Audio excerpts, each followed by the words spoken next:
I'm going to talk about some modeling tools using ordinary differential equations. The first tool is going to be Newtonian dynamics or conservative dynamics. I'm going to describe first when you have just one particle, and this particle is given by its position, x, say, in Rd, and its velocity, also in Rd. To write Newton's dynamics in conservative form,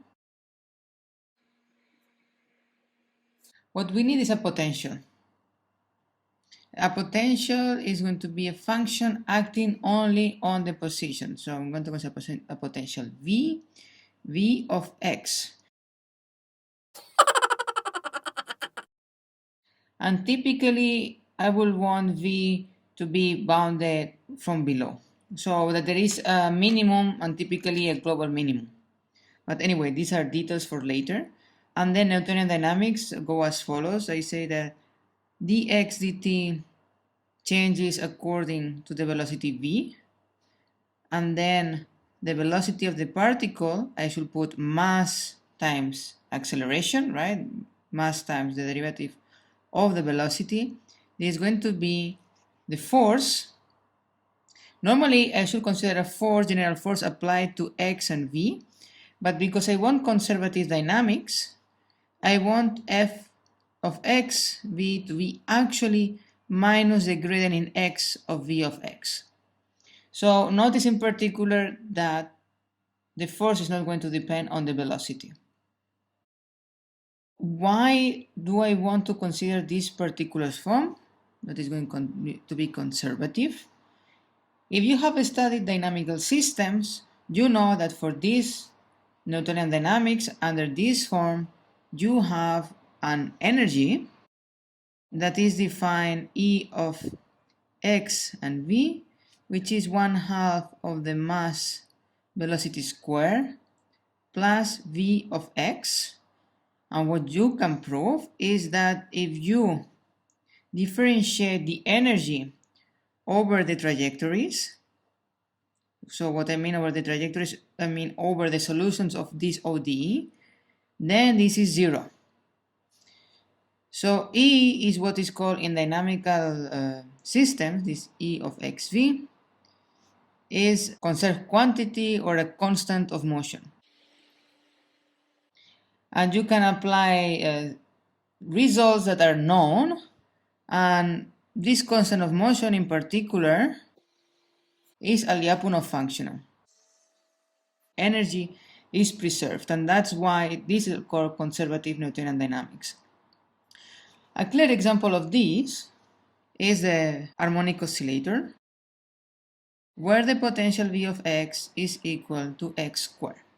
So I have something of this form. This is x, this V of x, I have something like this.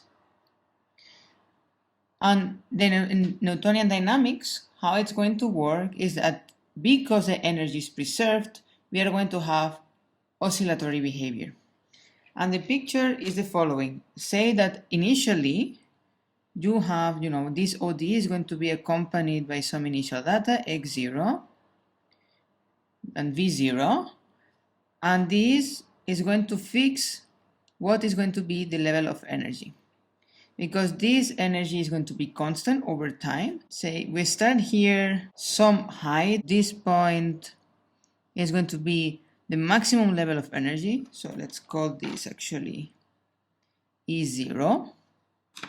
So here say we are at E0, and say you put here a point ball where initially you have no kinetic energy because the velocity is 0, and all the energy is just potential energy.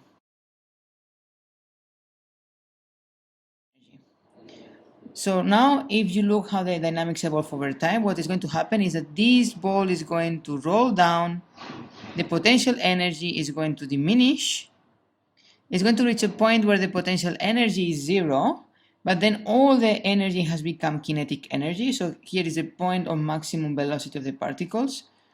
And then, because it has a lot of velocity, the particle is going to roll up again. until it reaches this point here, and in this point here, all the kinetic energy has become potential energy. So again here, the velocity is 0. And because the dynamics are preserved, what you have is you're going back and forth. The particle is going back and forth and back and forth. And this idea of the oscillator, and it's a good example that shows that when you have Newtonian dynamics, what you're going to have is this type of oscillatory behavior because kinetic energy is being transformed into potential energy and vice versa.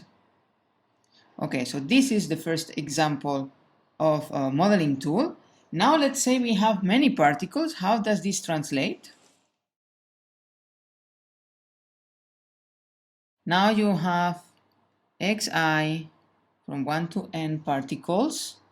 These are their position. And vi, again, 1 from n velocities. So now I have n particles.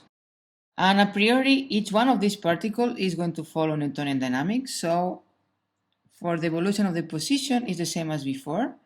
Xi follows velocity vi. And for vi, now again, this particle I, may have mass mi.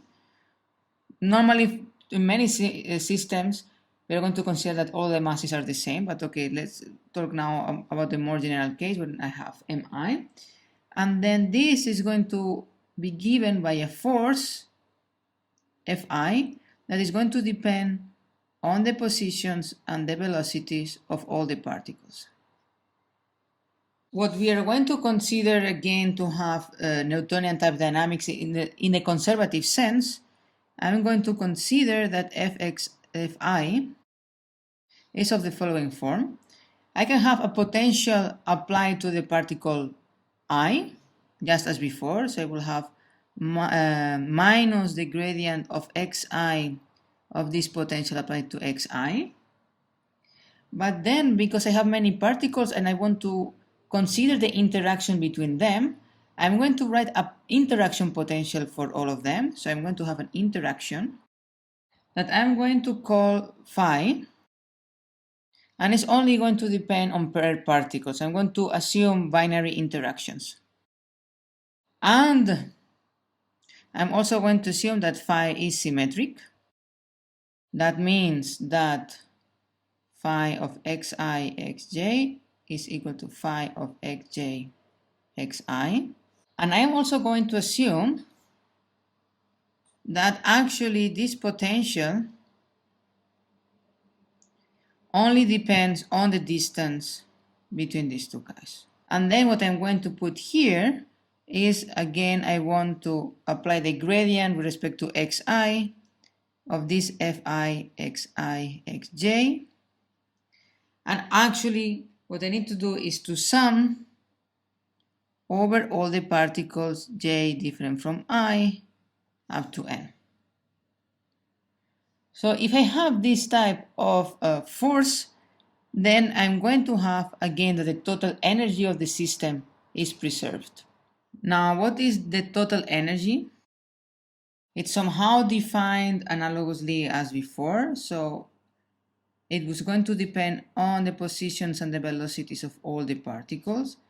And it's going to be given by 1/2 the sum over all the particles of the mass of particle I, and then vi squared divided by 2. Okay, sorry, I already put divided by 2. Plus, now the sum of all these potential energies, the binary interaction, and then finally the sum of all the potentials that are applied just to the particle itself. And then you can check that again, this is a constant of motion. You can also prove that if this V is 0, so if the potential applying only to the particle is 0, also the momentum is preserved. And by momentum, I call this P, the total momentum is 1/2 the mass. Sorry, I should put the mass inside because every particle has different mass, Vi.